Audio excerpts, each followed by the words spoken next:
The following show is brought to you by Fanbags Cornhole. Though Chicago's official supplier of professional cornhole boards and bags. Choose from any of their officially licensed designs or have my boy Brian design a custom set using anything from a selfie to your company's logo. Visit www.fanbagscornhole.com and use the promo code BRAGS to get 10% off your entire order. That's www.fanbagscornhole.com and use promo code BRAGS for 10% off. Step up your game with Fanbags Cornhole.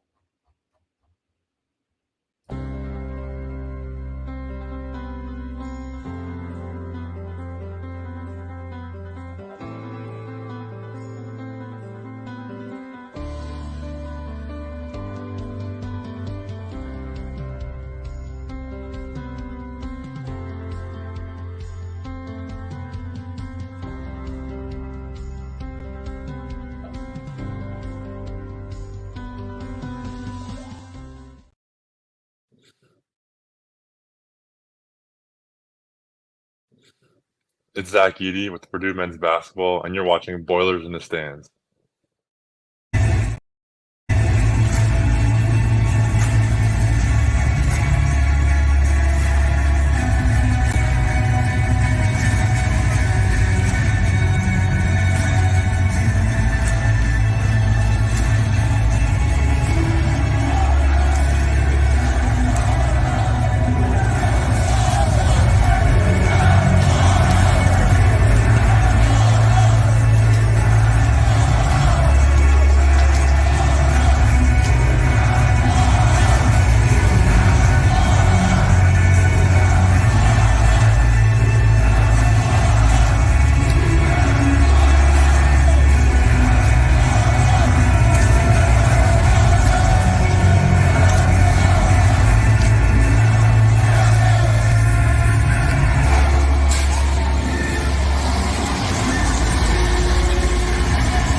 Hello, welcome back to Boilers in the Stands. I'm Joe Jackson. Alongside me is Aiden Kunst. In just a bit, we will have Braggs and Craig join us. They're doing the media stuff over at the United Center. Here to celebrate Purdue's Big Ten Tournament Championship. Swept the Big Ten, titles this year, 2-0 in those. Got a little dicey at the end, but a win is a win, and I'm pretty confident about this team heading into March. Personally, I'm excited to talk about that. We're going to be, we'll talk about for the next 15, 20 minutes, the Penn State game for sure. And then we'll probably live react as the bracket gets revealed. Just kind of live reactions. We do plan on having a show probably Wednesday where we'll deep dive more into the bracket, matchups, what Purdue's path looks like, things like that. But despite the close ending, it's an exciting day. 2-0 in the Big Ten tourney or 3-0 the Big Ten tourney, but 2-0 on the championships this year. So, Aiden, what are your kind of initial thoughts right here?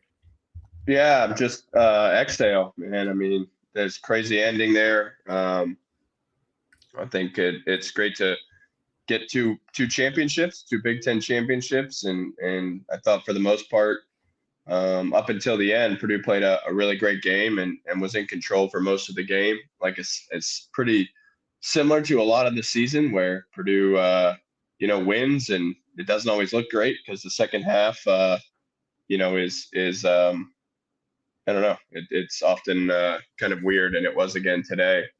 Deal a little bit of turnovers, a little bit of stagnation, but ultimately Edey was just dominant. They don't have a good matchup for him at all. He fully took advantage of that. He was efficient. And I just was so impressed by his just kind of relentlessness. They kept going to him. I mean, he only got 28 minutes and had 30 and 13, which is pretty unbelievable. Just 2 games in a row now, he's kind of put the team on his back here, and they got just enough, literally just enough from everybody else to get over the hump in this game. And so we'll take it. We'll move on. And now shortly here, we'll find out what we've all been waiting for quite some time. Happy that we're a 1 seed. Happy that we got this championship. Yeah, like it wasn't pretty at the end, but Purdue dominated for 35 minutes, and that's going to be overlooked. And as we are going to talk about the last 5 minutes, but a win is a win. Like that, at the end of the day, a win is the win. This is a team that came in, picked 5th or whatever in the Big Ten, won the Big Ten outright by 3 games, won the Big Ten tourney, and maybe they had a favorable path, in my opinion, obviously with Ohio State and then Penn State, but win games. If teams want to complain about that, win games in the regular season, and then maybe you could have that path. That's kind of just part of how it can break for a 1 seed like that. And that's why I think it'll be important for Purdue to get this 1 seed, to assume it's kind of looking like they're going to. Really, really excited. I think for me, just kind of the instant reaction is like, I think this game proves to me that if Purdue can get 2 guys going aside from Edey, they're really tough to beat. Today, it felt like it was more 1, Jenkins in the first half, and then I don't know, Gillis, I guess, sort of in the second half. It wasn't really anybody. If you could get 2 guys to knock down shots and then have Edey be the best player in the country, it's a recipe for a win. As simple as that. You just got to knock down shots. Purdue did not shoot well today. Penn State didn't either.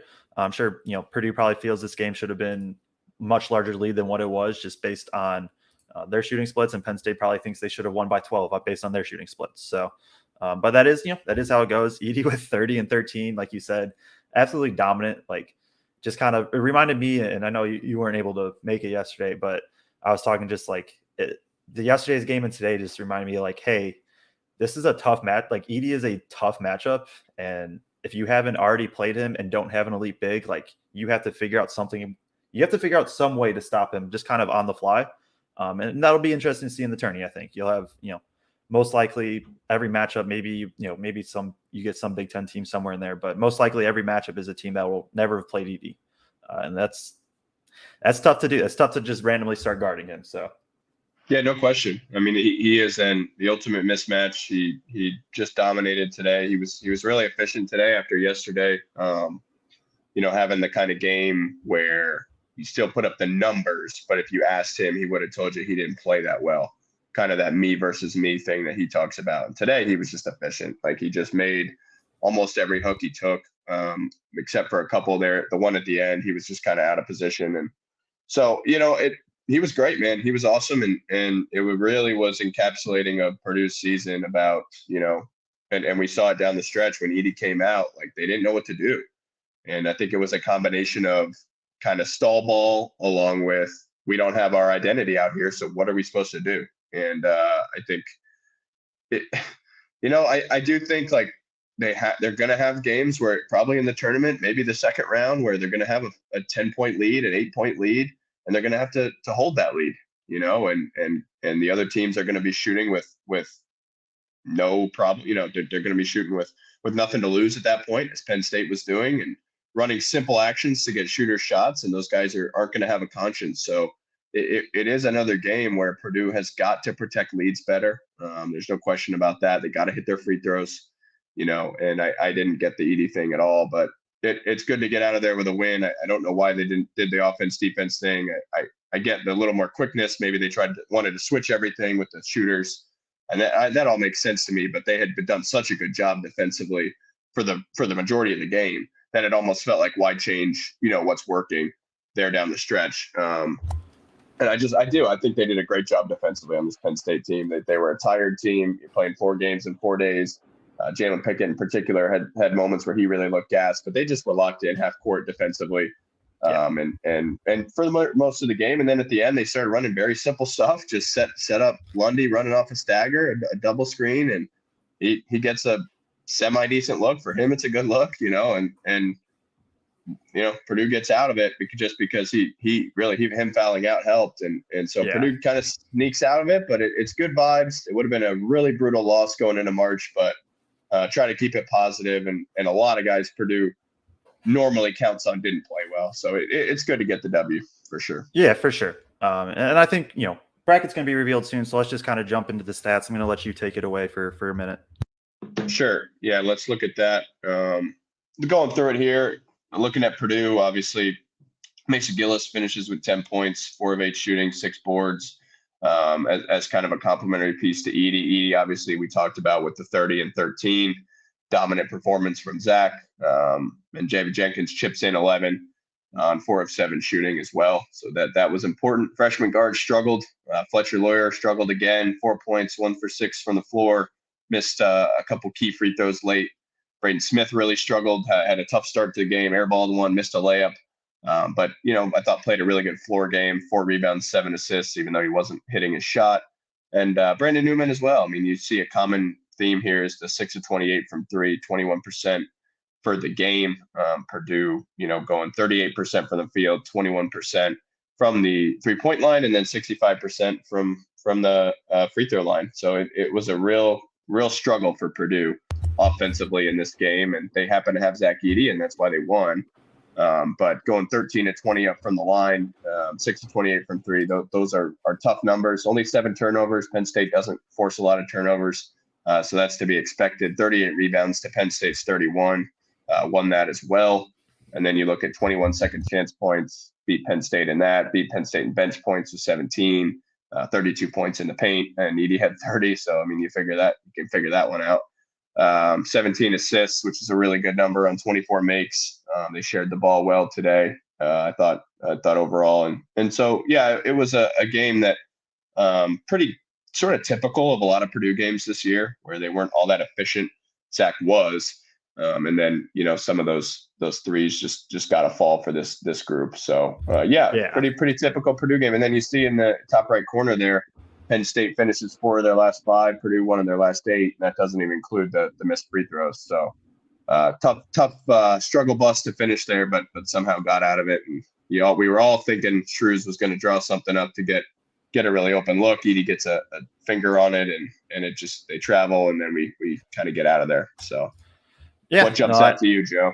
I mean, the first thing is just the Edey 30 and 13, right? Like 12 of 17 is uber efficient, no turnovers, pretty much just had his way down low. And like you said, like the offense just needed Edey in there. Just absolutely needed him in there. So that's, the first thing that stands out. Jenkins had a great first half. I think he struggled a bit in the second half. And I know he got a little less minutes. Jeez, I cannot speak right now. A couple less minutes, but I think it's just I don't trust him as much to break the press, and I think that's a little bit of it. But besides that, rebounding is 13 to 4 in offensive rebounds. That's huge. 21 to 10 second chance points. Ball moved well. 17 assists on 24 field goals is big. The 6 to 28 from 3 looms very, very large. I think that. It's just like what I've been saying. Like this team goes as far as the 3-pointers go. And so, sorry, I lost my train of thought. 3-pointers, like they need to go. Purdue needs to have at least 2 guys knock down threes. Jenkins did in the first half. Couldn't get it going in the second half. Lawyer got the 1 to go, which was big. And then the next play got a super good look. Aside from that, he honestly just kind of got some grenades of like, here's 3 seconds on the shot clock, chuck it up. And sometimes that's the best offense, right? Because then Edey just is dominant. So, before we get, do you have anything on the stats? If not, we can kind of move on.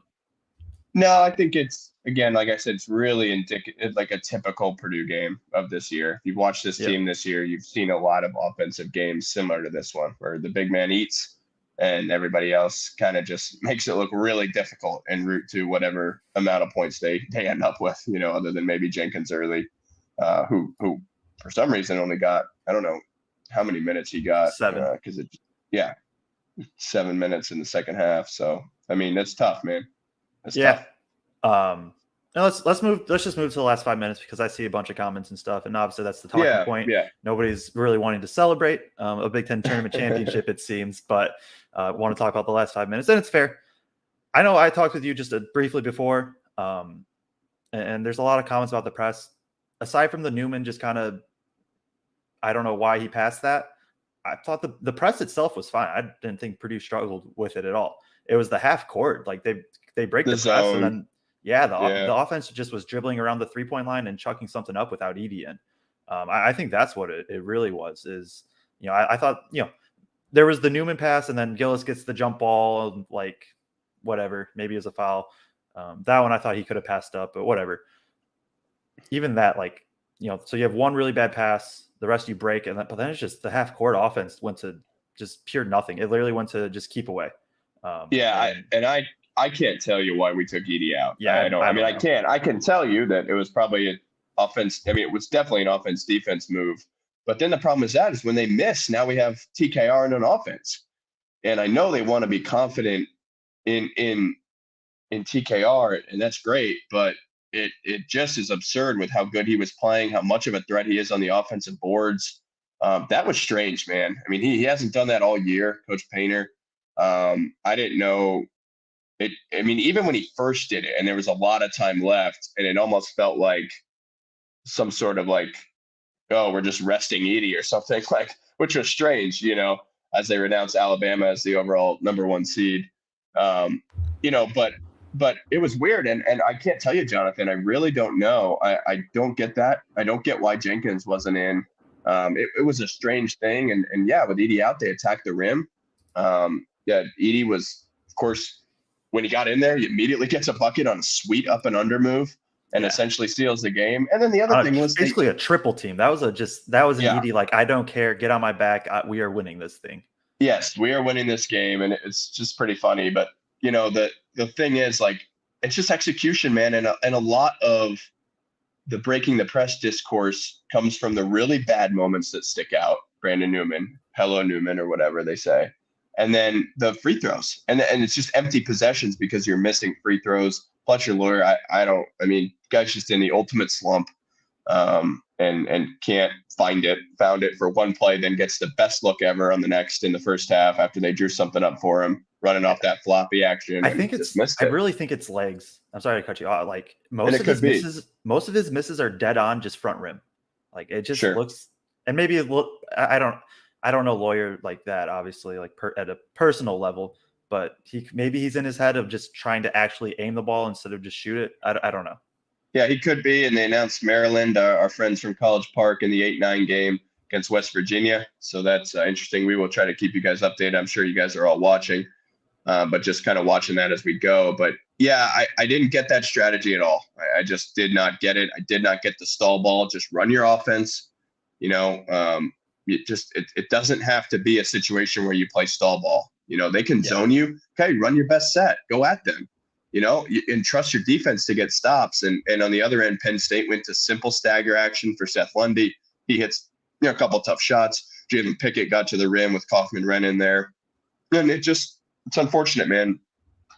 It's unfortunate that this is kind of our takeaway, but I totally get why the chat feels this way, because it's hard it's like really hard to like stomach after that, when we easily could have lost if that last play gets executed. So pretty wild. I've really never seen anything like it, just ripping off a 19-4 run or whatever it was.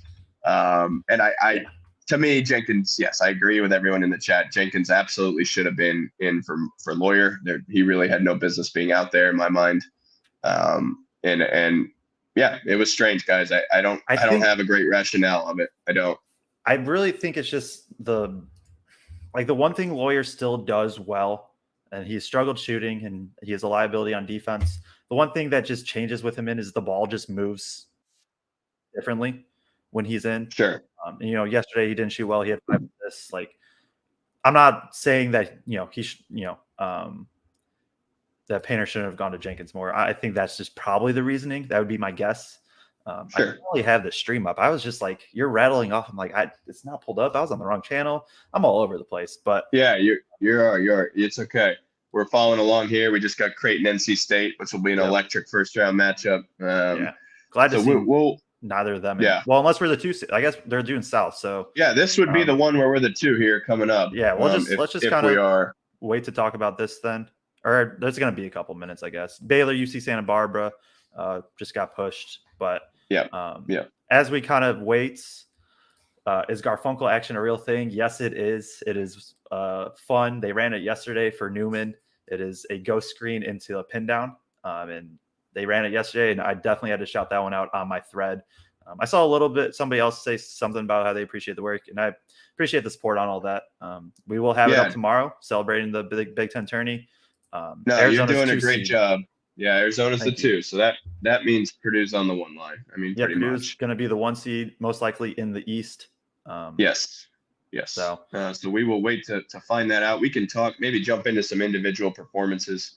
Yeah, as they're about to go to commercial here on the show. So still waiting on Purdue to get their NCAA tournament thing announced. Maybe they won't go to commercial. I don't know, but I'd love to talk about Braden Smith. Obviously we hit on Edie. He was dominant. That's great. He's very, very good at basketball. Yes. There we go. And so he's awesome. He's great.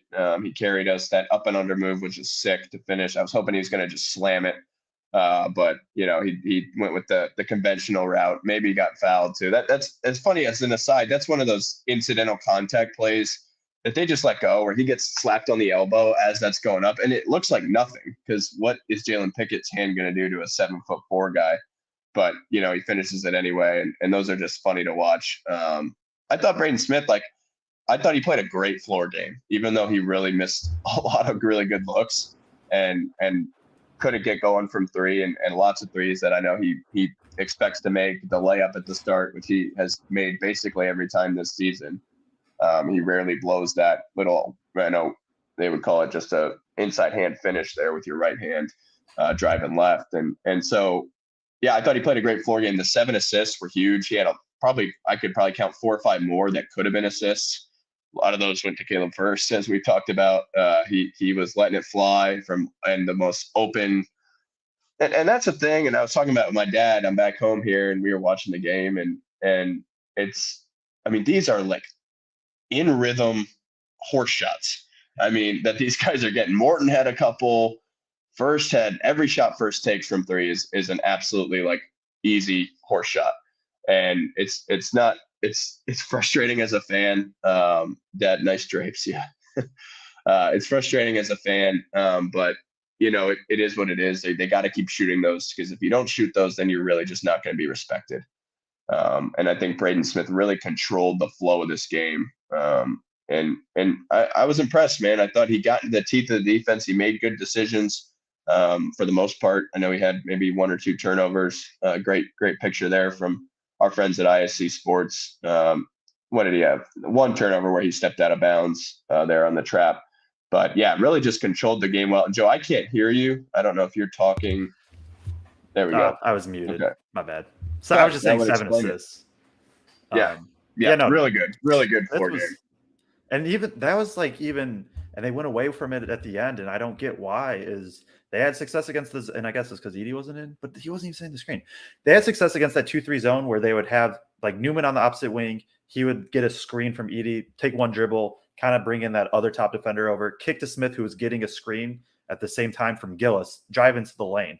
If you can get into the lane against a 2-3 zone like that, good things are going to happen. Now, you need to hit threes to go along with it, and who knows if that'll happen from game to game. But I don't know why they went away from that too at the end. Smith was phenomenal. I thought even that was one of the best 0 for 8 performances I've probably ever seen, at least from a Purdue player. He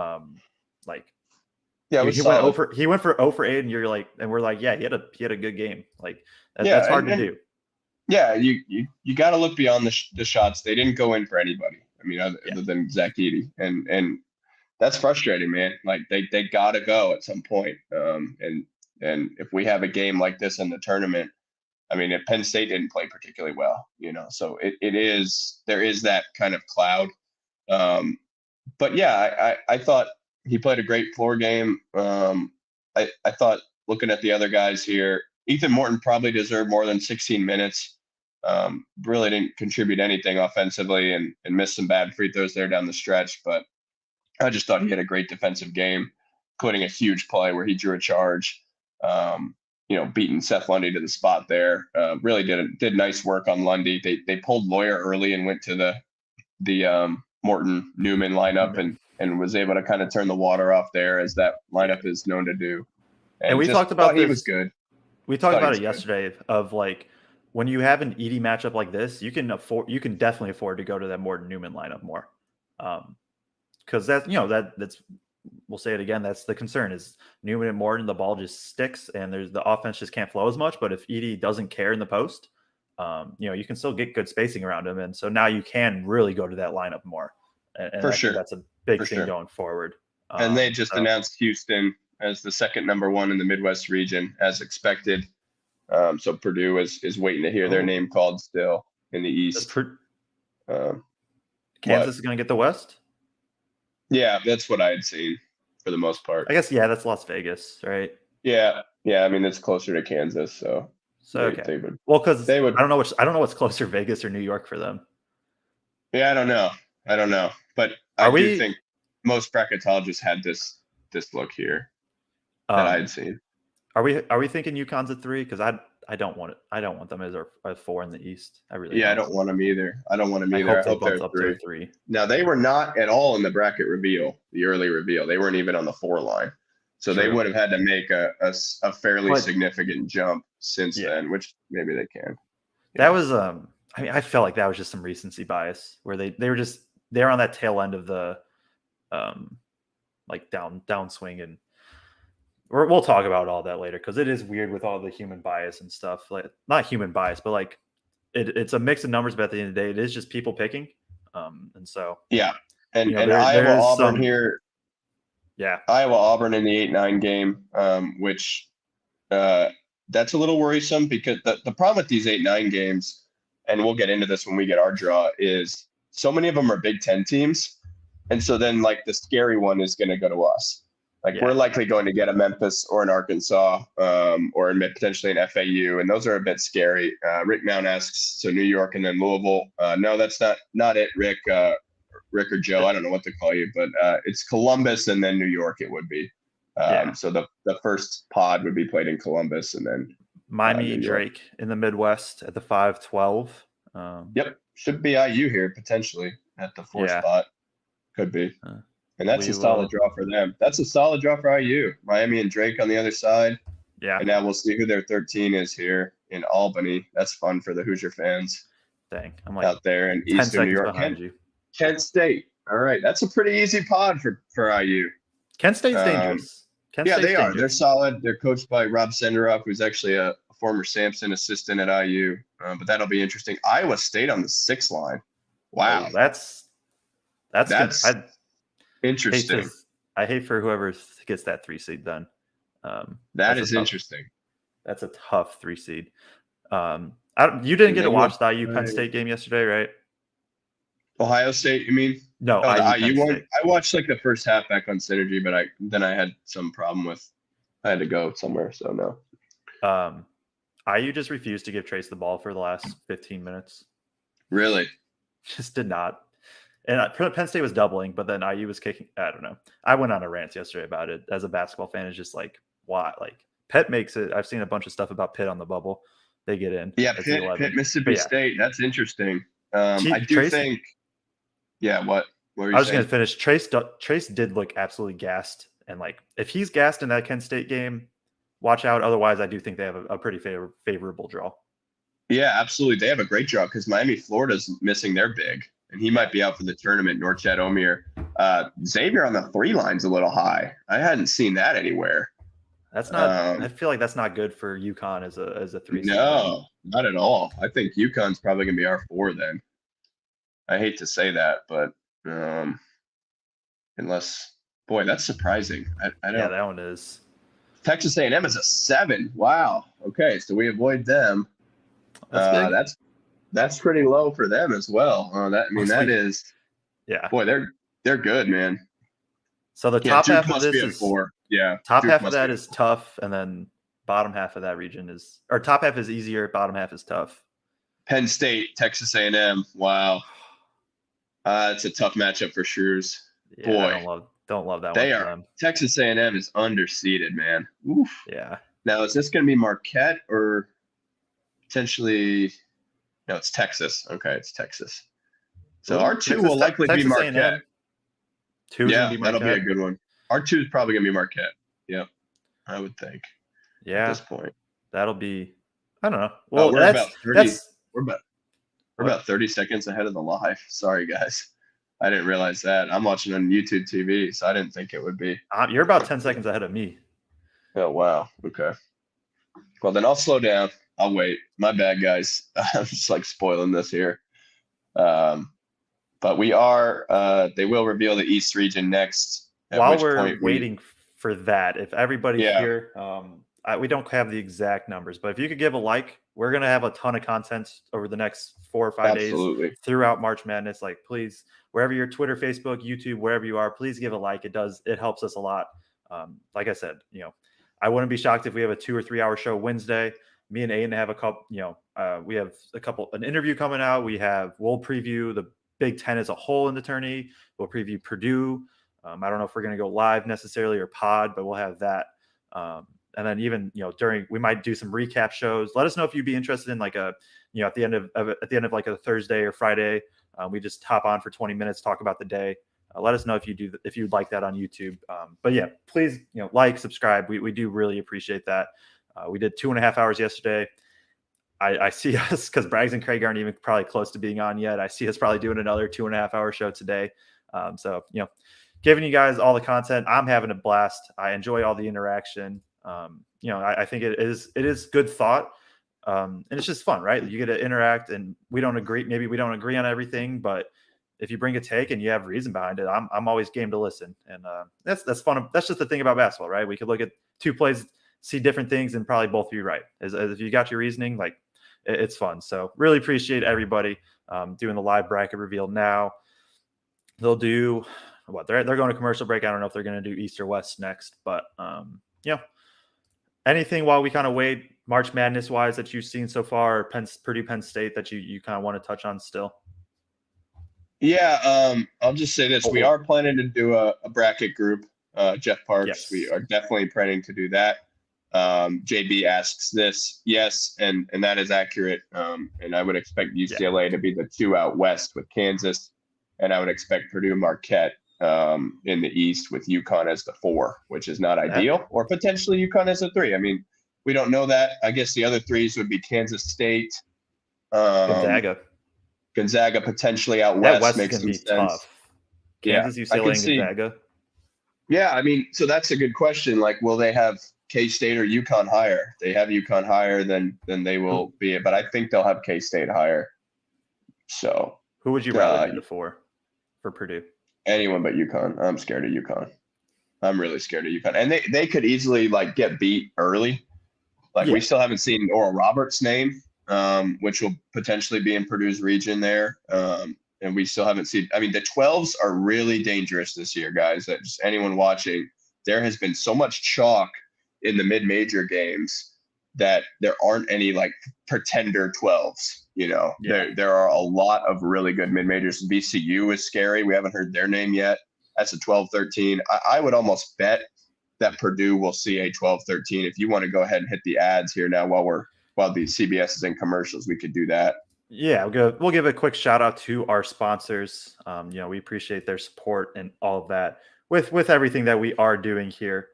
So first, shout out to our guys over at Shire Insurance. As life changes, your insurance needs change. Shire Insurance Services in Crown Point, representing auto owners insurance, has been helping clients with their changing insurance needs for over 25 years.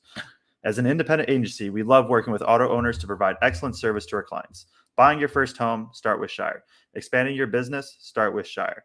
Your teenage driver just passed the driving test and you're worried about the increased cost in auto insurance, start with Shire.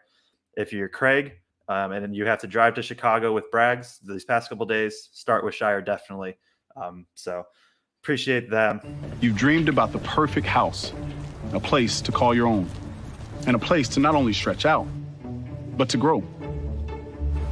Auto Owners protects your house because to you, it's home. That's simple human sense. Ask Shire Insurance Services, serving Indiana, Illinois, and Michigan, if Auto Owners make sense for you. I don't know why that didn't cut off, but shout out them at Shire. Called 219-663-7274 for all of your insurance needs.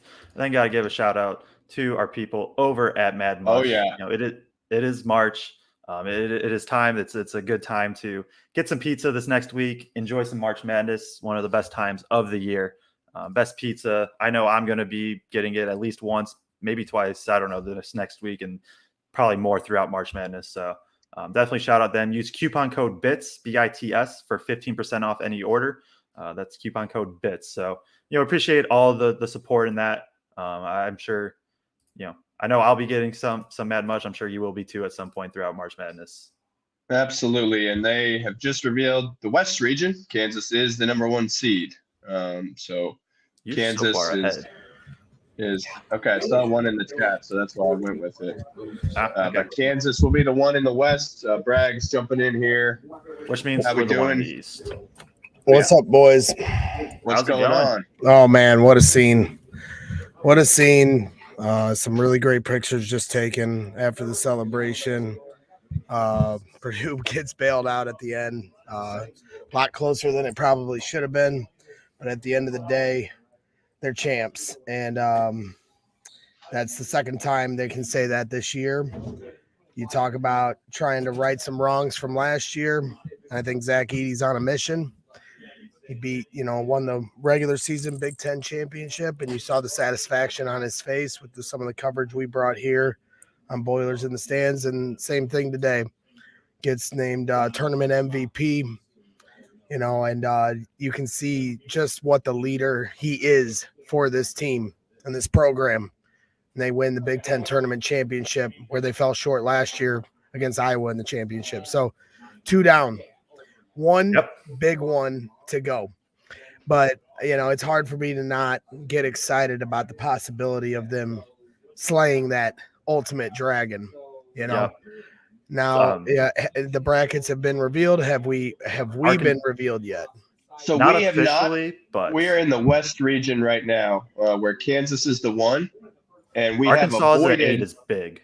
We have officially avoided Arkansas. They're an 8 in the West region. Okay. So we can count This them is out. exciting. Then Craig's about to hop on here in a second. They haven't announced us as the 1 seed. Ooh, They have St. not. Mary's UConn in the West is the 4. UConn in the West. So officially, I've been holding that in for about 30 seconds. So that is awesome. That was really good job holding it in, because I could not as soon as I saw it. So that means avoid UConn and Arkansas. Is that going to be K-State? Who are we going to get? Oh, Me too. Definitely Oral Roberts. So be careful. I'll see you, John. Hey, good to see you. Yeah. And Greg, I'm just quickly muting you. You got some background noise there. For a second, because I got to share a few things around. I'll let you guys have it for a second. Okay. TCU is 6. Who are we missing? Oh, Gonzaga. Oh, shoot. My bad. Arizona State and Nevada makes it as 11. That's a good comment from JB. Rutgers sweating. I Potentially, sweating. yeah. But they if they were the 11, they would be in the East probably. Yeah. So yeah. And Joe, you react, and then I'll go off you, because I don't want to spoil anything. I just spoiled the 3 seed in the West region. Gonzaga. So my bad We on knew that. We knew Gonzaga in the West was coming. They were the top 3 seed. They were going to get their pick. That's assuming. It's Northwestern. Could Northwestern be an 8-9? Yeah, ours? Not for us. No way, because it would be the Big Ten. We're going to see Memphis FAU be my prediction, which is scary. Yeah, love that. That would be Gonzaga, my Grand prediction. Canyon. We're just kind of they're. I'm assuming you caught on. Oh, Northwestern 7 in the West. Craig, we're just kind of live reacting, and that Purdue has not been announced, but there is only the East. Yeah, it's on here. So okay. Sorry if we got some feedback there. So we are likely looking at an East region where Duke is the 4, K-State is the 3, and Marquette's the 2. Oh, Duke. We that's not been revealed yet, but that is kind of my prediction at this point. Craig, what are your kind of quick thoughts on the game itself, given that we haven't yet reached the East region? UCLA They're going to 2 go in the to West. commercial break. Thank God we had an advantage in points in the paint today that was just overwhelming because we were not shooting anything but frigid from the outside other than Jenkins at times. So points in the paint, rebounding margin, and free throw margin basically was the story of the game today, and still struggling to break the press at the end. Yep. Yeah, I'm surprised they didn't press earlier. Well, they tried a little bit earlier, but they weren't as aggressive about it. And like at the end, they were hell bent, and if they got fouls, who cared? So. And then Craig, you said it in the chat, in our group chat on text messaging, and I was saying it to my mom, who I was sitting with in the stands. Too many paint. I thought I love Matt Painter, but I just thought he was getting way too cute with not having Zach Edey out there for the offense-defense switch. Yeah. Because there were times where it came back to bite them, where they're coming back on the other end on offense and he's not there. And just regardless, I just didn't agree with it. And I thought it was a big reason why Penn State was able to get back into the game. So a little bit of a bailout. I hope Matt learned his lesson there a little bit as we go to tournament. Yeah. Maybe he thought it was in the bag. I highly doubt it. I was questioning that a lot. Yeah. I'll put it mildly for what I was actually saying in the stands. Arkansas JP was the 8 in the West, so we do not have them. Memphis, Thank UAB, God. like Aiden said, is probably what it's going to be. Yeah, it might already know at the this Arkansas. point. No, I don't. Okay. That's funny. I do say we have some scary teams. I mean, Oral Roberts has not been revealed. They will likely give whatever 4 seed we have a good run for their money. FAU has not been revealed, so some definite mid majors in our side. If they decide to make FAU an 8, we could play them, but they might make them a 7. Joe, I mean FAU's been legit. they've 30 had wins. such a good year. Yeah, now they haven't placed as much importance recently because Craig, I don't know if you saw it, but Texas A&M Penn State in the 7-10, and that Penn State's a 10.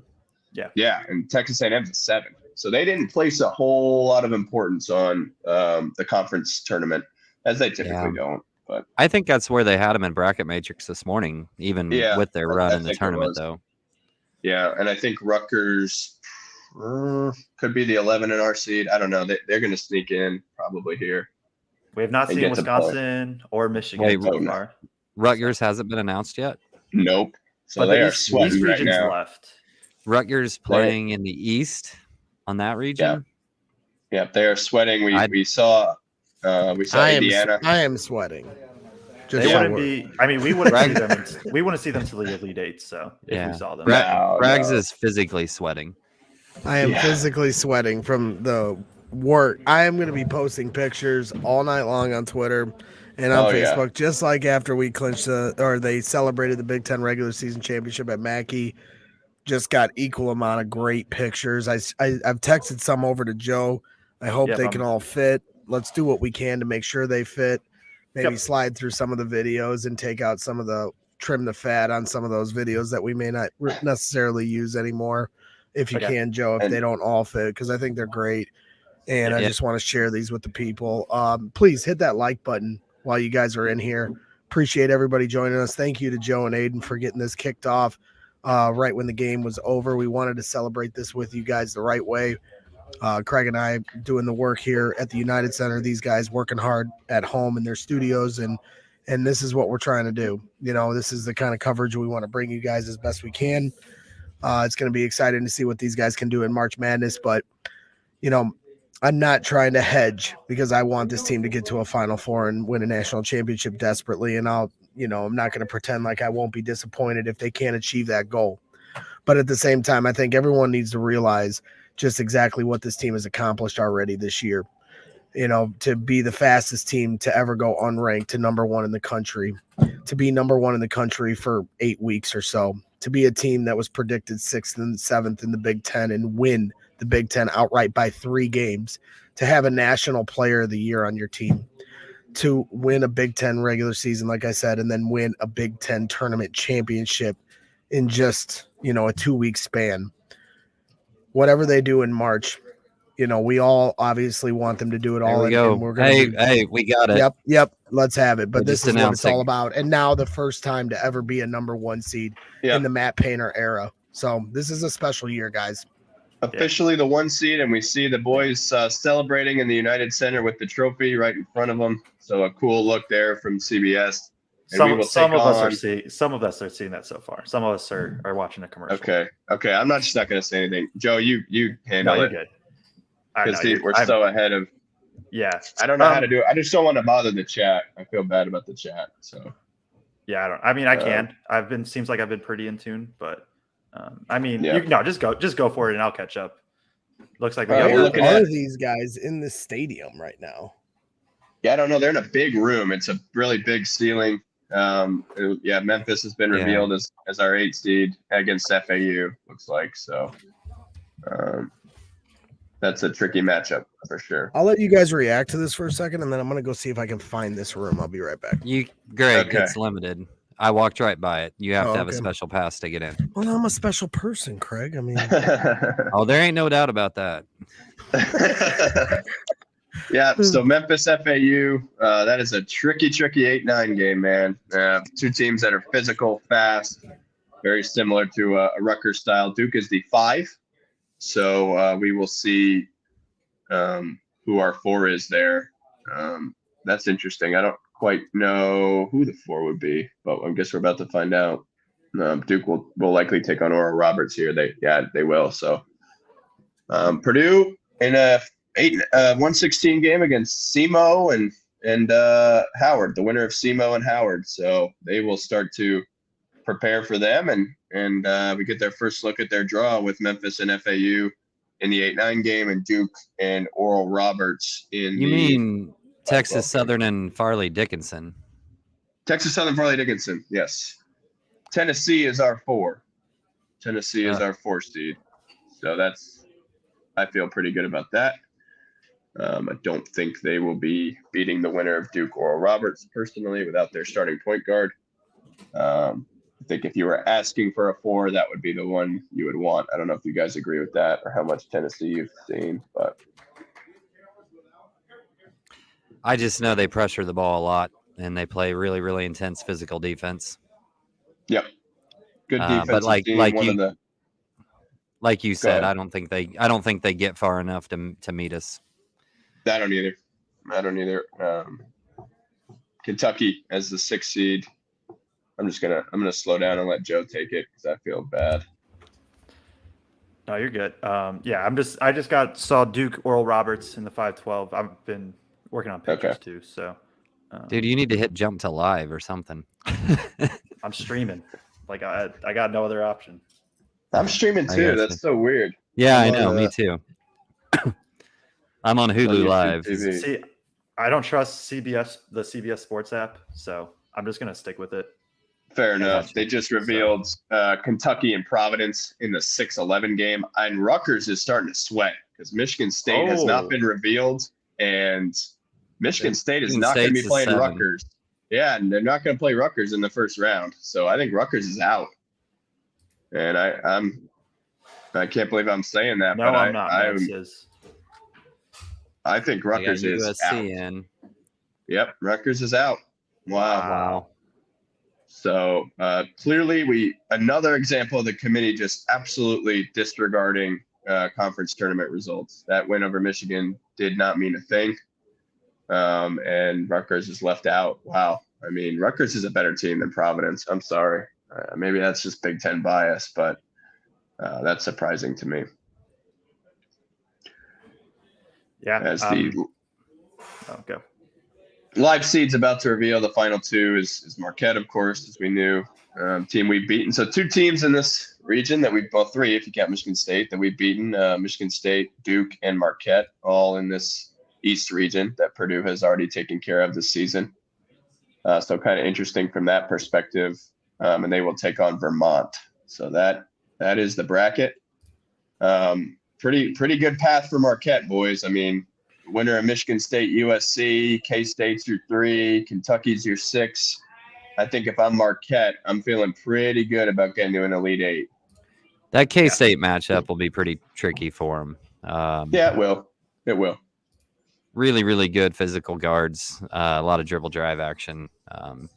Just good one-on-one players on that team. But Marquette's got the Keontae guys. Johnson's a It's stud. not like this is not a typical Shaka Smart team defensively. Oh no. I kind of It's hate an that we've got so many teams in this region that we've already played, because part of the difficulty in playing as Purdue is not having gone through that experience of playing against a 7'4" center, not having film against your guys, trying to match up against them and all that. So I'm not a huge fan of that. But like you said, that 8-9, Memphis has a bunch of athletic guards. I don't know if they have a big man, anybody that can give any type of imposing presence whatsoever to Zach in that game. I'm not sure either. I've not seen FAU play at all, so I've seen a lot of I FAU. Just Go a ahead, side Joe. note, I will have.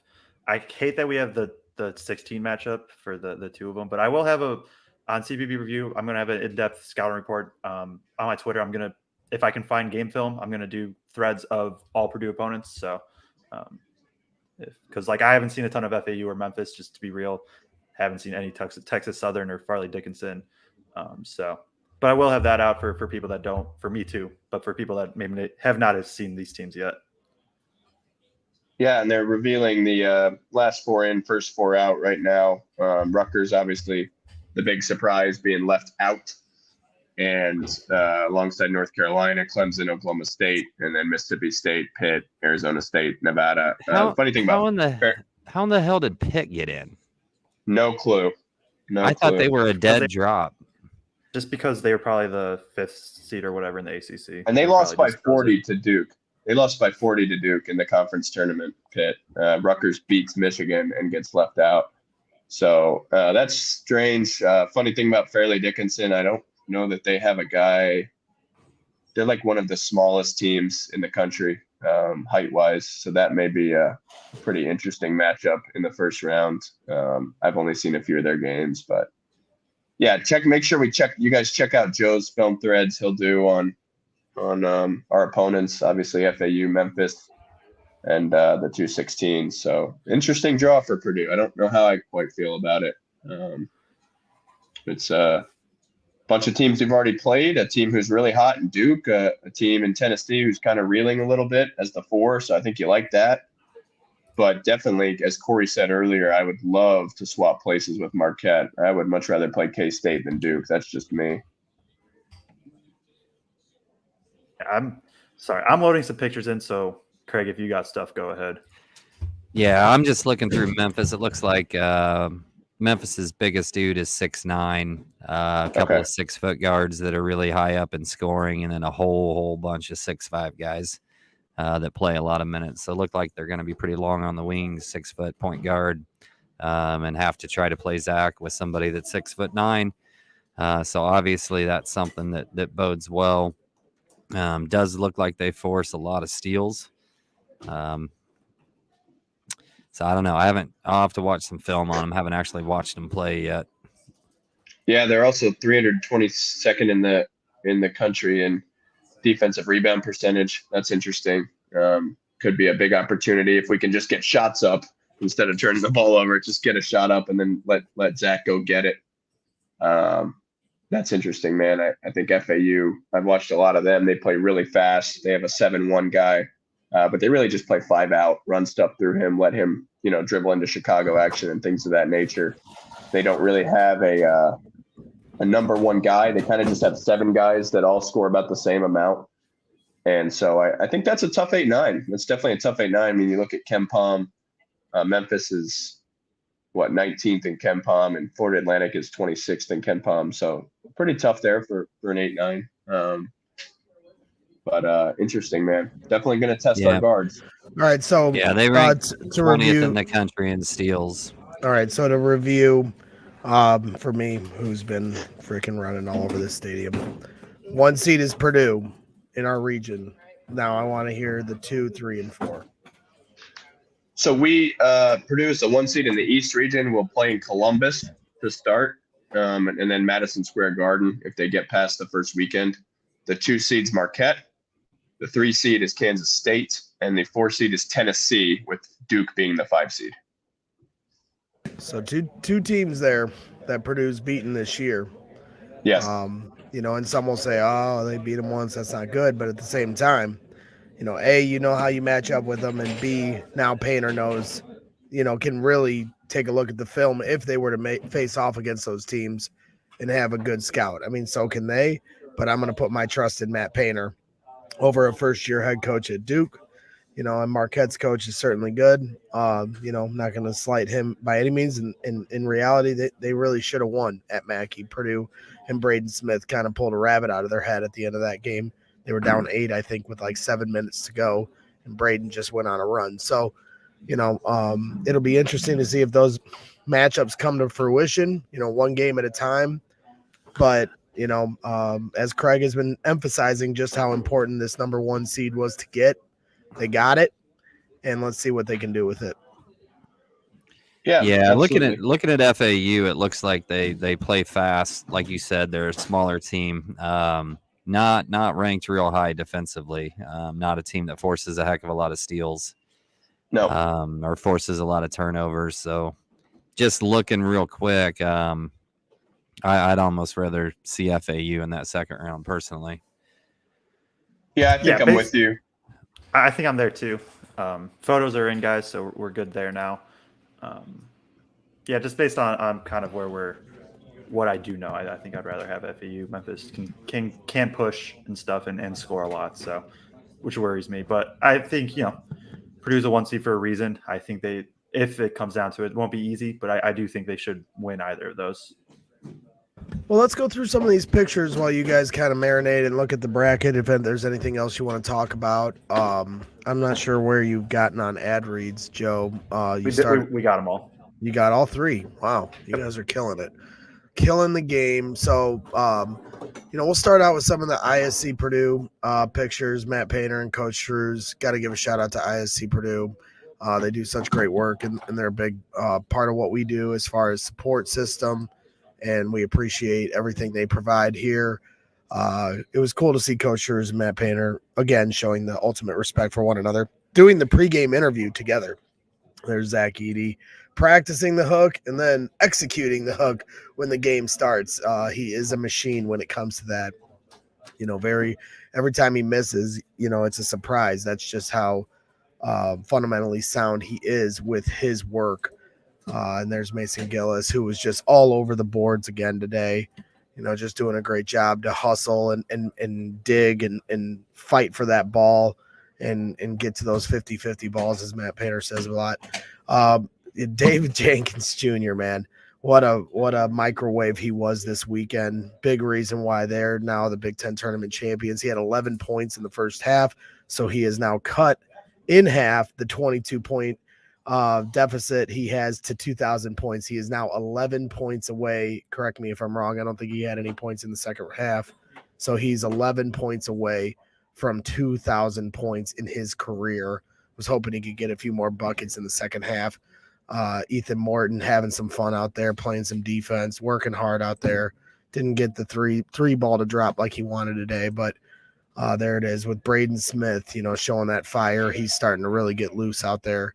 Got to have a lot of respect. So let's get to the post-game celebration pictures. I have a million of them, and I'll be sharing them on Boiler Diehards, Craig's Facebook group that welcomes over 11,000 Boiler fans from across the world and across the country. And I'll be sharing a lot of these pictures that I took here today. Here's our guy, Purdue Pete, holding that trophy. Didn't get to hold today's trophy. They wouldn't let me. But David Jenkins Jr. and Brandon Newman, David talked about the friendship that these two guys have between each other. And that was on full display today, kind of taking in the moment. Brandon Newman, he's like, I had to pass my phone off, because he was trying to take a good picture. There's Zach Edey. He don't need no stinking ladders. He's cutting that net down from the ground up. This was a great moment right before I came in here. Zach Edey was signing autographs for a lot of people. And I kind of came up and got on a chair and I just yelled at everybody, say cheese.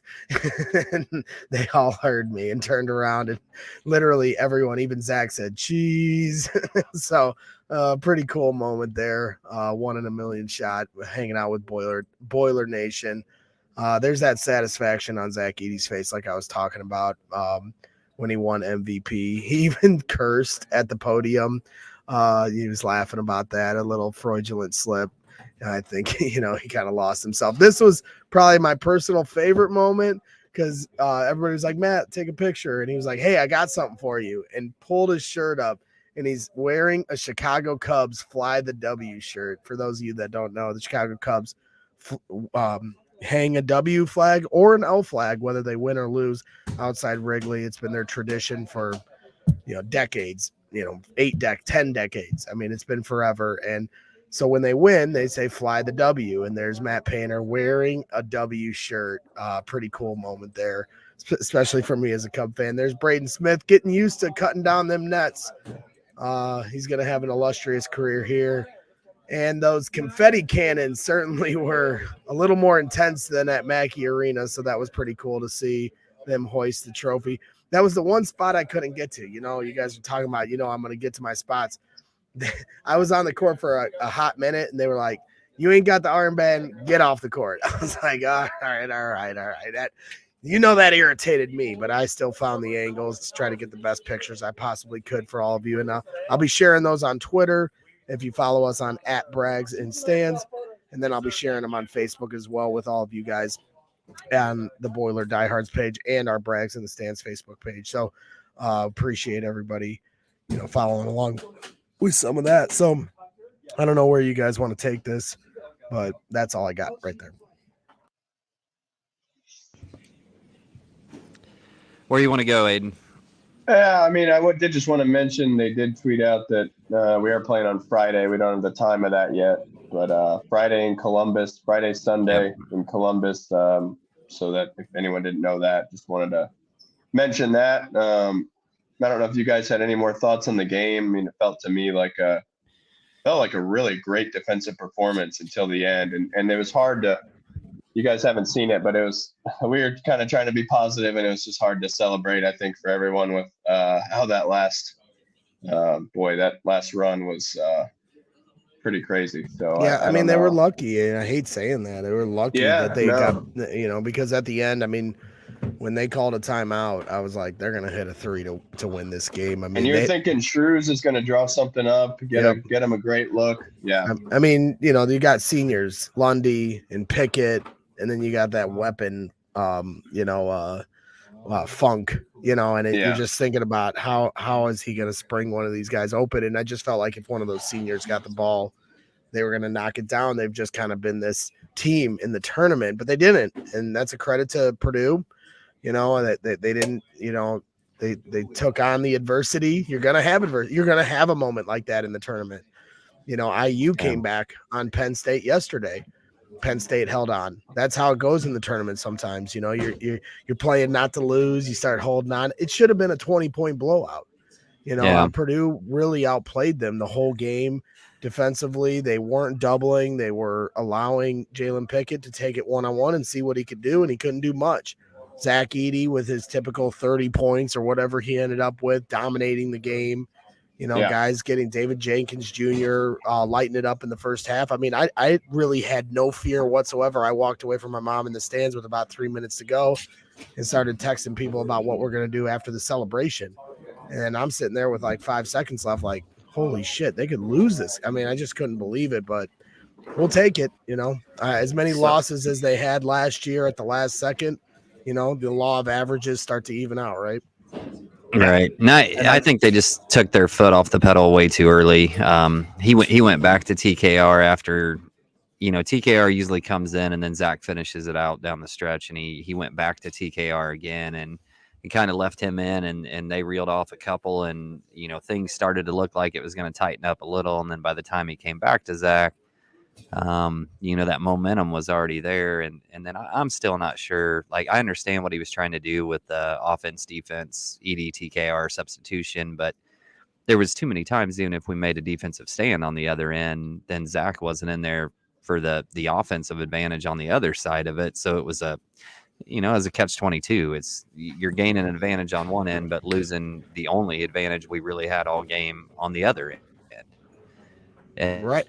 And then the press really didn't have that much success in terms of creating turnovers. Really only created 2, and one of those came right down there at the end, but we didn't take advantage of it when we broke the press. Like there were multiple times when we were still up 10 or 12 where we break that press, and you got a 3-on-2 or Zach's camping down there 1-on-1, and we were pulling it out and holding it, and that's what he was telling them to do. But I thought just took foot off the gas way too early.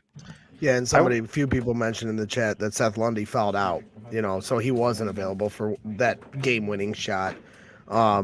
So that's a good point, and certainly I knew that in the game, but those final seconds, my head was spinning. I just couldn't believe they were even in the game. Have we done stats of the game? Are we gonna do those? You guys are. We went through them. Yeah. Okay. Somebody in the chat was saying give us some stats, so I was just making sure you guys went through that. And we're on to March. We're on to March Madness now.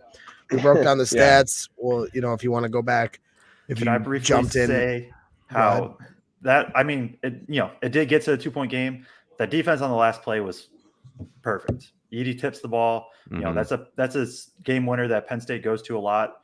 It's kind of you're trying to basically misdirect. I don't quite remember the exact play, but you're trying to misdirect getting Funk going to the ball, and then actually, it's like a Ricky screen or a wiper screen where he comes one way off the screen and then just reverses it and trying to flare out. Edey tips the ball, gets to Dredd, and then it's just chaos.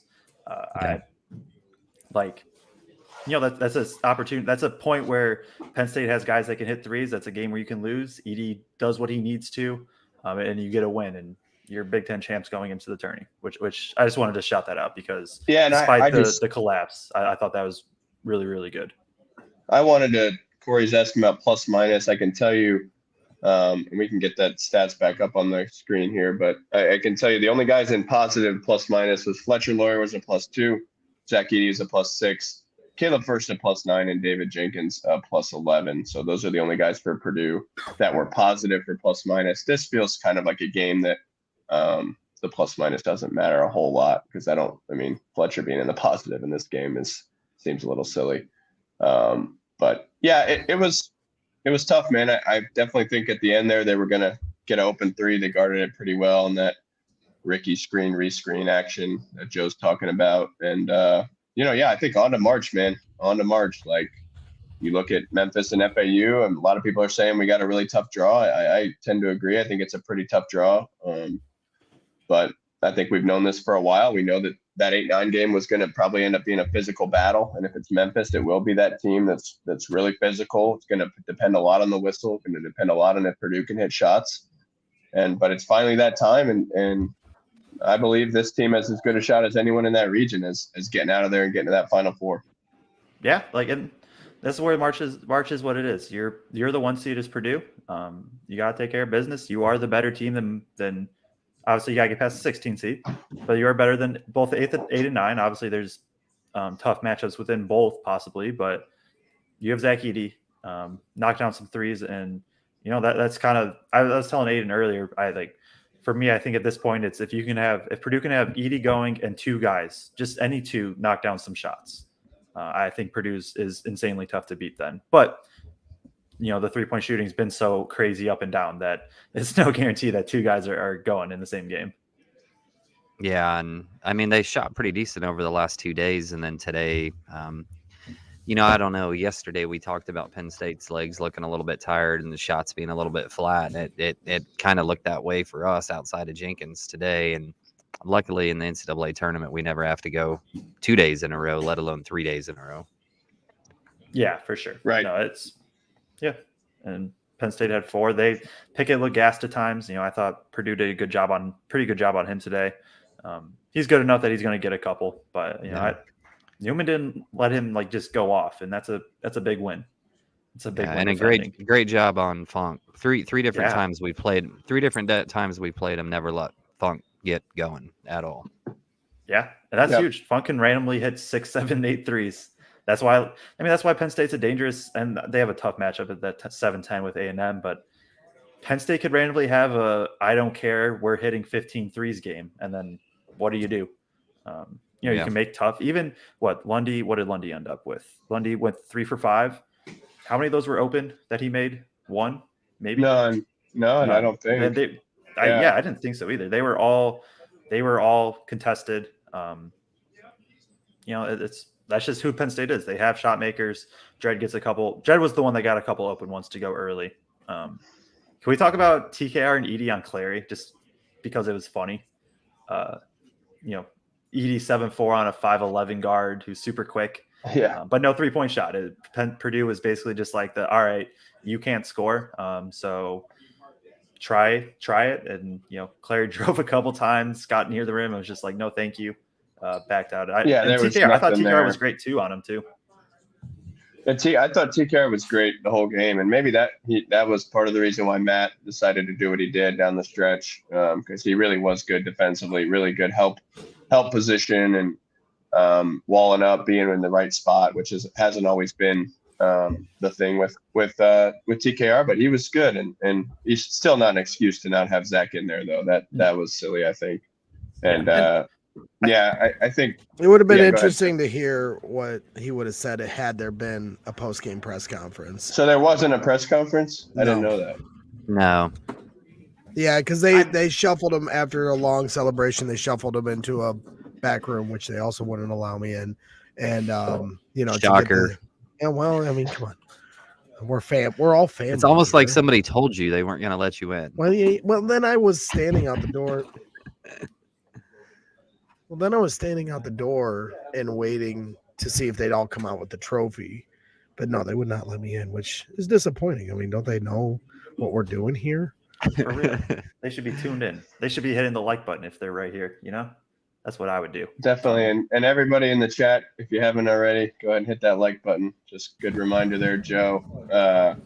I do think this is an interesting one. I thought the call on Newman was really a touchy one. That was kind of a nickel dimer, as Raph would say, where he comes in and grabs the Penn State guy grabbed the rebound, but then Lundy missed the free throw, so it didn't really end up mattering. Other than that, I thought the officials were pretty good overall, honestly.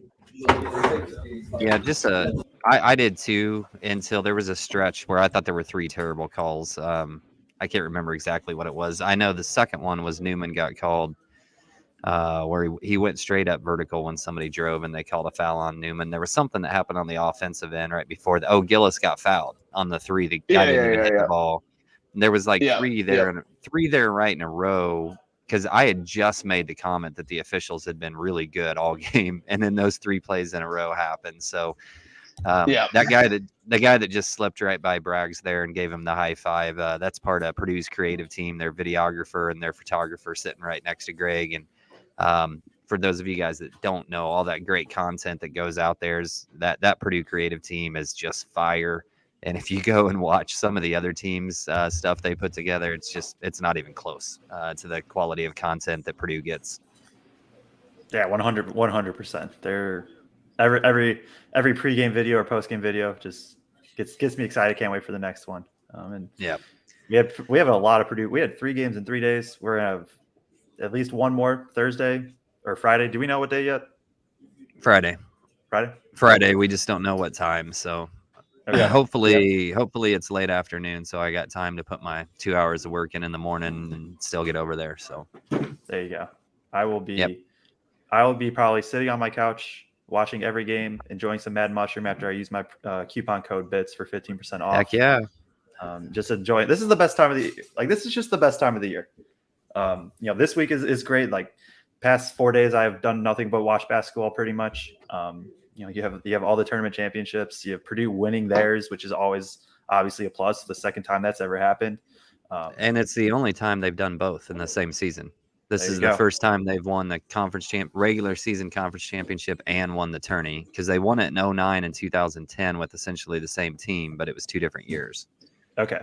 Yeah. And this was a team that was projected 5th in the Big Ten. 6th. And maybe that's 6th. Yeah. And so maybe that's where maybe this bad ending is a positive for Purdue. I'll just give my random positive outlook of nobody believed in this team coming into the year.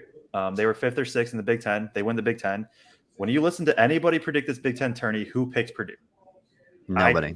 Nobody picked Purdue to win this, and you got to, obviously they got a favorable break in the bracket, but you set yourself up for that as the 1 seed. Like, let's just have people keep not believing in Purdue, even though I know it has no effect. But keep having all them not believe, and Purdue's just going to hopefully keep proving them all wrong. Yeah, it's a good point. I mean, and I guarantee you guys, outside of this show, I mean, nobody's going to pick Purdue to get out of that region. No chance. In fact, I think a lot of people are going to say that Memphis or FAU will beat them, which is fine. Like, it's more on the kind of chip that this team has on their shoulders, and now they got to go out and prove themselves like they've done all year. I mean, every time they've faced adversity, what? Yeah, I mean, but like the Purdue fans that complain about that, they got to do it to shut them up. You know, like there's a I'm not reason. even talking Purdue fans. There's a reason that happens. You know, Purdue fans get mad when other people don't pick us to get out of the region, type of thing, and that's fine. You're a fan, get mad at them for it, but at the end of the day, Purdue's got to do it and shut them up. They've done it 2 times this year. And that was kind of where I was. Yeah, they have all season. They definitely have all season. Hopefully it's March. Hopefully it happens this time. Yeah, it's just a great time of year. Seeing Purdue right some wrongs. It's been a lot of fun. Again, everyone that's in the chat on YouTube, not exactly sure what's going on with the YouTube link, but there's still a good foundation of people in the YouTube chat. Please hit that like button, subscribe. I know a lot of you guys are going to take this show in later. I'm sure a lot of you guys are watching bracket shows and bracketology and starting to fill out your brackets as we speak. Yeah. It's been an exciting weekend. It was cool to see them, get to the mountaintop once again. We appreciate you, Rick Mount and Joe Barry Carroll. We are in the chat. We love that's pretty. We're honored. If you guys are in the chat, I mean, come on now. Doesn't get much better than that. But no, it'll be interesting to see how far they can go. But I wouldn't put anything past this team because I just think with David Jenkins Jr. and Brandon Newman, starting to really come on strong and being, serious players for this team and an integral part of what they're trying to do going into a game, it really just changes the complexion of what this team has been all year. So you only have, since Wisconsin to really look at what they've been doing with this new altered lineup and some of these different, configurations they started the second half with Jenkins, Braden, and Newman, correct? So, they're going with some different configurations that you really haven't seen all year. Still kind of waiting on Fletcher to get going. He had a few different, big plays. He had the one offensive foul where he had one go down. It's like, so it's just going to be interesting to see how he can do when the tournament comes around. But overall, you got to feel good about this team, making a run because that first game's always nerve-wracking, right? They've had some tough ones. We can name all the teams that they've blown it to in the first round, but we won't do that here today. But now they get a 16 seed. You take care of business, get to that second game. That the team that you're playing that's in that second game is going to be in a dogfight. They only had one dogfight this weekend against Rutgers. I know it ended as a dogfight with Penn State, but physicality wasn't the same as what it was with Rutgers. So, hopefully this team can take care of business in the first round and then second round, see who their matchup is. And, I'm sure that team's going to have been through a lot more in their first round matchup. Yeah, that first round, that's going to be a gauntlet of Memphis FAU. I'm personally hoping for like a triple OT game between them. 7 OTs like Syracuse and UConn. There it is. Yeah. Just have them play up until the tip and then for the Purdue game, and then we're good. But no, I wish the ending didn't happen the way it did because then there would just be much more positivity and a positive outlook. And I know, the past is what it is for Purdue and you can't ignore it. And it is fair to acknowledge it. But, Purdue has done what they've done. They have the best player in the country and one of the best coaches in the country. I gave him a ton of praise the past 2 games. Today was not great, and we all know that, or will admit that. Painter knows that. Painter's going to watch it back and be like, oh, yeah, maybe this wasn't the right call, and he'll learn. And I'd rather have that now in a win. You learned from that mistake in a win heading into March. Yeah, for sure. And go ahead, Craig. Yeah. I mean, at the same time, I think we just won a Big Ten tournament championship. Yeah. Like, I want to keep the vibes relatively positive here today, as people want to celebrate yet another banner and checking off 2 out of those 3 goals. And I think there's plenty of time to dive into what Purdue needs to do better as they go into the NCAA tournament in the next couple of shows. Yeah, No question. And the next show we have, we will all be much more well researched on FAU, Memphis, and probably everybody else in our region, because that's just the kind of fans we are. We will know. I want a full breakdown of that 16 seed too. We don't look past anybody. Aiden. No, Hey Joe, maybe I take the FAU scout and you do the Memphis scout or something. there we like go. that. We'll have a little coaching staff over here. Yeah, divvy it up like we're actually on staff at Purdue, which of course we are not. I appreciate you guys not assigning me any scout, because I was assuming I'll when you do said the scout. I'll do the scouting. I was assuming when you said we were all going to do our research for the next show that you meant Aiden and Joe. So Yeah, Craig, I said earlier. Craig can take Fairleigh Dickinson, and I don't even know who the other 16 seed is. Texas but Greg, Southern. you can take that. Yeah, Texas Southern. And So Texas Southern is what's their? I think they were like the last. Yeah, Farley Dixon was 19 and 15. Texas Southern is 14 and 20. But they won 3 in a row. Wow. So you get it out at the right time. But I will, and I said it earlier, but for anybody here, I will have thread breakdowns of for sure Memphis and FAU. Aiden probably might have some stuff too. I'll have a scouting report. If I can get film on either of the 16 seeds, I will have that out as well. Just become as prepared as possible, even though what we do does not have any outcome. But it's fun to feel that way, at least a little bit. Andrew. Yeah, maybe. Andrew, come over here and say hi to all the people. Get over here. Hi. Get over here. This is Andrew Bay. He's killing it. Craig, as he mentioned, killing it on the social media game, making the great videos. Thank you. You got the net in your hat. I do, yeah. What's I this got one. experience been like for you? It's pretty cool. I think it's cool to come to a new place and be able to hopefully do justice to what's been a hell of a season so far, and hopefully more. I mean, it's been. Yeah, I mean, when I got here in June, I was not banking on this happening this year, and it has, and it's. I don't know. It's cool. It's cool. I can't wait till it. I was just saying I have almost 300 gigs of footage just from today that I got to go through. So it's going to be a long night, but I'm excited about it. Yeah, I can imagine. You've been, like I mentioned to you before, you've been killing it when they won the Big Ten regular season championship. You had a great song selection. And then the one when it was like, this is my house, this is my church. I thought that was a great job. So you got something cooked up for us for the tournament, right, my man? I will. I am team, if we're going to post it on Thursday, it'll get done on Thursday. So you haven't already started building this out. You start from scratch right now. For the NCAA tournament hype. Yeah. I mean, I think we were kind of just like one step at a time at this point. Like we got to get through this weekend. I got to make a video from today. Obviously we did something today was kind of cool. So yeah, probably got to make a video from that. And then, I guess wake up Monday and pick up my dog from boarding and go figure out what we're doing for the NCAA tournament. So. All right. Well, you're not allowed to sleep. We'll let you to it because I know you're busy, but we really appreciate your hard work this year. You've been doing an incredible job. I appreciate it a lot. It means a lot. Hey, boiler up. Boiler up. Andrew Bay Boiler up. from the Purdue social media creative team. Got to give him a shout out. I was talking to him earlier, but wanted everybody to understand, that's tuned in. We got Ben Kolodzinski here. Just wanted to say hi and go Boilers. Hey, keep up the good work, guys. Catch you later. Yeah, he's working hard too. He's going home to write an article for ISC Purdue. So look at that. Getting a little Grant Hill's not in here, or I'd pull his ass over here too. But anything else? I don't know if you guys want to get to the wrap part of this. It's totally up to you guys where you want to go. I mean, obviously Craig and I got to drive back home from Chicago here. Not too bad of a drive, but not for you. I have we have a drive or we have a show potentially planned for Tuesday, guest potential, and then maybe a show even on Wednesday too, depending on how we space this out for a tournament preview in different ways, in different angles. So got some more coverage coming for you before they play. Did they say whether or not they're going to play Thursday or Friday yet, or has that not been announced? Friday. Do we know what time?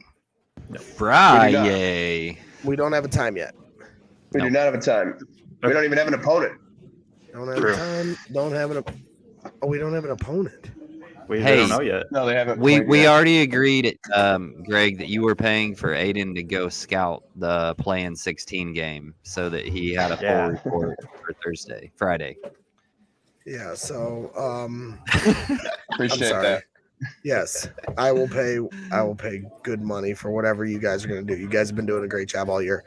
Meisterberger says, also, I never saw the Twitter post to buy the hatch from Joe and Sydney. Joe, we got on that. We were actually, so I can post it on Twitter. I'm posting the link right now in the chat. We decided just to give anybody that's in the show the actual first chance. For anybody that doesn't know, it's these, it's a bucket hat, throw it on. There was a little bit of, some people were saying they wanted them. She knits them by hand in that. So fill out the form. It's only gonna be a few. She isn't, it is all done by hand in that. So she's only taking a few. Link is there, and then if it doesn't fill, then I will tweet it out also. So also, Grant Hill's a very, very good basketball player, and now he's a commentator. Grant Hill is a great basketball player. Played at Duke. I don't know if you're being facetious or not, Grant. Let's go with JB, he but is. Grant had a great career at Duke. He was calling the game for CBS today. Played against Michael Jordan, so he's walking around here in the underbelly of the house that Jordan built. He knows because Jordan gave him that business. JB's joking. So that's who Grant Hill is. Well, some of you kids don't know. Some of you kids think LeBron's better. Craig thinks LeBron's better, and he ain't no kid. When did I say that? I didn't don't say know. LeBron you was said better. second best. Who's your first best then? You said Jordan's second best. It's a early, maybe. mystery. It's a mystery. You're a When mystery. Purdue wins the You're a championship, mystery. will you say who's the number one? If Purdue wins the national title, yes, I Zach will reveal. Edey's To, I number will one. reveal to Greg Braggs who my number one NBA player is of all time. There we go. I also, I know we're kind of wrapping up here. When I did the Shire Insurance read, I made sure to throw in a bit of, if you have to drive with Braggs into Chicago, you should get some insurance. Well, and then the fan bags read's funny too because it's read for me, where it's like my boy Brian, because Brian Potter is a good friend of mine and does great work with fan bags. So the first time you read it when I was against Wisconsin, when I was in Indy, I was laughing because I was like, Joe's boy Brian. Yeah, it's my guy. That's my guy, Brian. I mean, we all know Brian. We love Brian. So on that insurance thing, Joe, I was sitting at the kitchen table with Braggs' wife this morning, and I was like, just to be clear, I'm not the only one that fears for my life when I'm riding with Greg, right? And she just died laughing and lost it. So, yeah, I'm not crazy. I wasn't making that up, no matter what Greg says.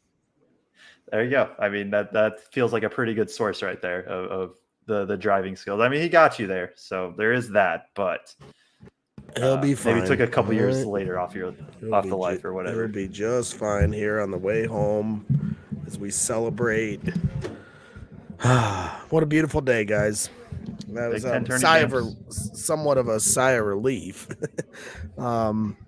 Certainly wasn't expecting that as my headphones are starting to go out. Yep. Wrapping it up. All right.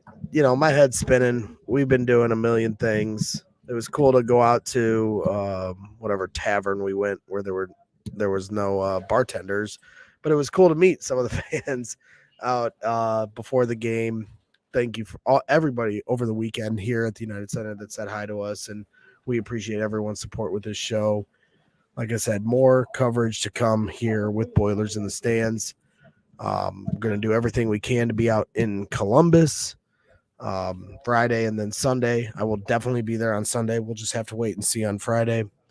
But just a special time for Purdue fans. Last year, they reached some new heights, being number one in the country, and this year they topped a lot of those things. And you would have thought last year was like, and this is kind of a pinnacle type of team, lottery pick in Jaden Ivey, first time number one in the country, top 10 all year.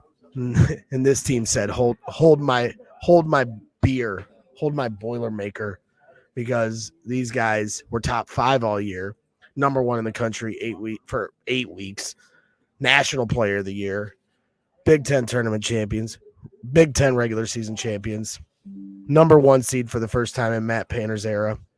I mean, this is special, guys. And you can set your expectations high.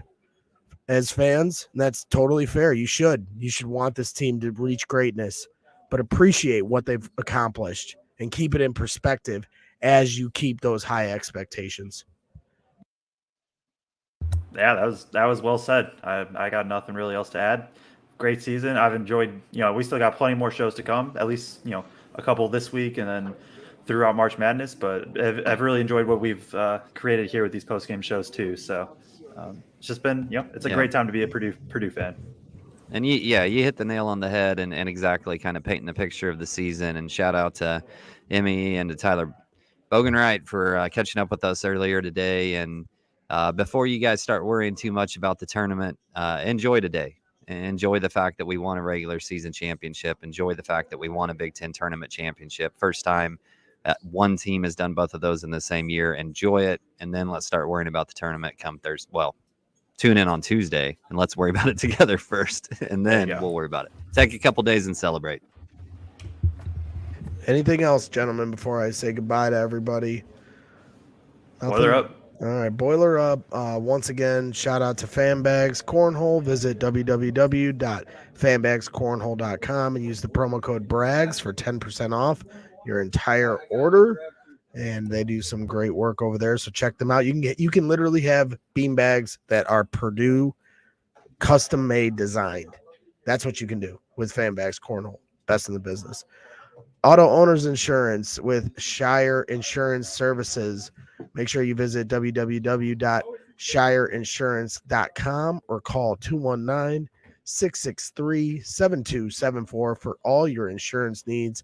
Our guy Troy Shire will take care of you with Shire Insurance Services, and they are Purdue Boilermaker fans, so you're helping out the family with them. And then, of course, our guys over at Mad Mushroom, best pizza in the game, best cheese sticks in the game. Make sure you use the coupon code BITS for 15% off any order you make, and you can get some good pizza. Get it tonight. These guys are going to hook you up. So shout out to them. And then, of course, shout out to ISC Purdue, as always, for the images that you saw. Follow them at ISC_Purdue for some great coverage, some great content all season long. Football, basketball, baseball, everything in between. And, of course, make sure you follow Joe and Aiden at FeedThePost_, a Purdue basketball podcast. They do a lot of great stuff there in their own right. So make sure you're following their content. Follow them on Google, Apple, and Spotify for audio, for your audio listening only. And they're on Twitter, and they're going to be going live here on this channel a lot. So make sure you're giving them just as much support as you give here to what we do at Boilers in the Stands. So that wraps things up, ladies and gentlemen. Make sure you hit the like button on your way out. Like the show if you like what this season has been so far for your Purdue Boilermakers. So that wraps things up. I don't think I got anything else for you guys. So I'm Greg Braggs. This is Craig Bowers, Joe Jackson, Aiden Kuntz. This is Boilers in the Stands. Get ready for some March Madness coverage. We're going to be bringing it to you better than anybody out there. Boiler up.